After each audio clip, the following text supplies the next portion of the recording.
বন্ধুরা, computer uses নিয়ে অনেক কথা শুনলাম তোমাদের কাছ থেকে। এবার আমরা একজন এক্সপার্টের কথা শুনবো, আর তিনি হচ্ছেন শামীম আল মামুন। সারা বিশ্ব যেখানে এগিয়ে যাচ্ছে সেই সাথে আমরাও পাল্লা দিয়ে, বাংলাদেশও পাল্লা দিয়ে আমরা এগিয়ে যাচ্ছি। কম্পিউটারের ক্ষেত্রে, ইন্টারনেটের ক্ষেত্রে বলেন, এখন বিভিন্ন অফিস আদালত, গভর্নমেন্ট সেক্টরগুলোতে কম্পিউটারের অনেক প্রয়োজনীয়তা, ব্যবহার বাড়ছে।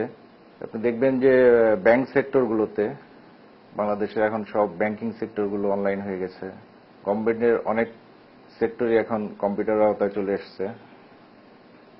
যেখানে আগে কাগজ কলম ইউজ করে হয়তো সবাই তাদের কাজগুলোকে এগিয়ে নিয়ে যেত, সেইখানে সেই গ্রাম অঞ্চল পর্যন্ত কম্পিউটারে এটা ছড়িয়ে গেছে।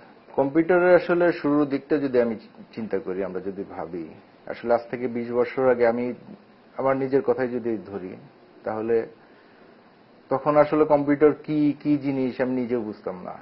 মানুষকে যদি ওয়ার্ল্ডের সাথে কানেক্টেড রাখতে হয়, সবকিছু থেকে আপডেট রাখতে হয় নিজেকে, তো আমি মনে করব যে কম্পিউটারের ইউজ, ইন্টারনেটের ইউজ, এগুলো খুবই জরুরি। শুধু জরুরি না, আপনি একটা সময় দেখবেন যে এটা ছাড়া আসলে কোনো দিকে মুভ করতে পারতেছে না। টেকনিক্যালি যদি আমি বলি, এটা লাইফের একটা পার্ট, বিশাল একটা পার্ট এগিয়ে যাওয়া। বন্ধুরা, এক্সপার্টের কথা শুনলে, এক্সপার্ট কিন্তু একটা কথা বলেছেন যে আজকে থেকে 20 বছর আগেও কম্পিউটারের সেরকম ব্যবহার ছিল না যতটা এখন আছে।